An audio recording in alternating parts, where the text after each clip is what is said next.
Uncle, এই যে স্ট্রবেরির পরিচর্যাটা আসলে কিরকম ভাবে করতে হয়? যেমন কোন একজন কৃষক সে নতুন, মানে আগে যেমন সে সচরাচর ধান, গম, সরিষা এগুলা চাষ করে, তো এরকম নতুন একজন কৃষক, আপনি যেহেতু বললেন যে এটার চাহিদা খুব ভালো, আলহামদুলিল্লাহ দেশে স্থানীয় বাজারেও চাহিদা আছে, এবং আমরা যদি ভালো উৎপাদন করতে পারি তাহলে হয়তো দেশের বাইরে আমরা এক্সপোর্ট করার চিন্তা অবশ্যই ভাবনাও সম্ভব। করতে পারি।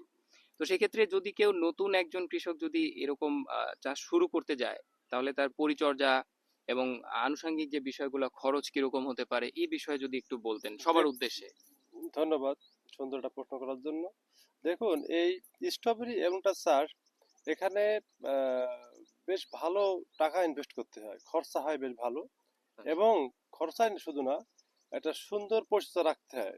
খুব সুনিপুণ পরিচর্যার মাধ্যমে এই খাত তৈরি করতে হয়, যেহেতু যদি বিদেশি ফসল, আমাদের শীত, সর্বসময় শীত থাকে, হুম। আর শীত প্রিয় ফসল এটা।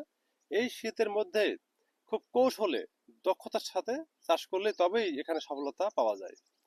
যেমন শীত, যখন শীতে এসে যায়, ফুলে ফুল ফুটতে শুরু করছে, এইগুলা যদি গরম, বেশি গরম পড়ে যায়, তখন হুম। এই গাছগুলো, এই ফুলগুলা ম্যাচুর হবে না, সেট আচ্ছা। হবে না, আচ্ছা। ফল নষ্ট হয়ে যাবে।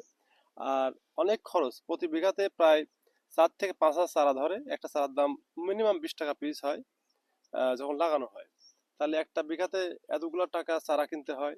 এরপরও জৈব সার, কীটনাশক, পেস্টিসাইড, ইনসেক্টিসাইড সব মিলে ভালো একটা খরচ হয়। এবারেও লেবার আছে, হ্যাঁ, মালচিং করতে মালচিং একটা খরচা আছে। সব মিলে মোটামুটি খরচের হারটা বেশ মোটামুটি আহ, বড়ই বলবো, বেশ অনেক খরচা হয় আর কি। তবে বাণিজ্যিক ভাবে যদি কেউ মানে এটার হ্যাঁ, বাণিজ্যিকভাবে করতে চিন্তা করতে চায়। পারি। যেমন আমরা প্রথম দিকে যখন শুরু করি, তখন তো এত দূর অবসর ছিলাম না বা এত চিন্তা ছিল না। এখন দেখছি যে না, এখানে বাণিজ্যিক একটা অনেক ভালো কিছু লুকিয়ে আছে। আমরা এর ফল ইতিমধ্যে পেয়েছি। যারা নতুন উদ্যোক্তা তাদেরকে বলবো, যদি এটা করতে হয় তাহলে অবশ্যই অভিজ্ঞতার দরকার আছে। হয়তো বিভিন্ন স্ট্রবেরি প্রজেক্টে যেতে হবে, হুম। স্ট্রবেরি চাষিদের সঙ্গে কথা বলতে হবে, ভালো মন্দ জানতে হবে, তারপরে এর মধ্যে গেলে অবশ্যই বাণিজ্যিকভাবে সে করতে পারে, এটা আমি আশা করি। আচ্ছা, যদি কেউ আপনার এই প্রজেক্টে এখানে যদি মানে নতুন, যেমন আমাদের এই ভিডিওটা দেখে যদি কেউ চিন্তা করে যে একটু কথা বলে আসি বা দেখে আসি, তাহলে কি সে আসতে পারবে 100 এখানে? বার আসতে পারবে, এখানে উন্মুক্ত। এখানে যদি কেউ আসে স্বেচ্ছায়, আমি তো সবাইকে বলি যে শেখার জন্য, দেখার জন্য যে আসবে তার জন্য এই দ্বার খোলা। আমি নির্দ্বিধায় তাকে পরামর্শ দিব, তাকে সহায়তা করব সার্বিকভাবে।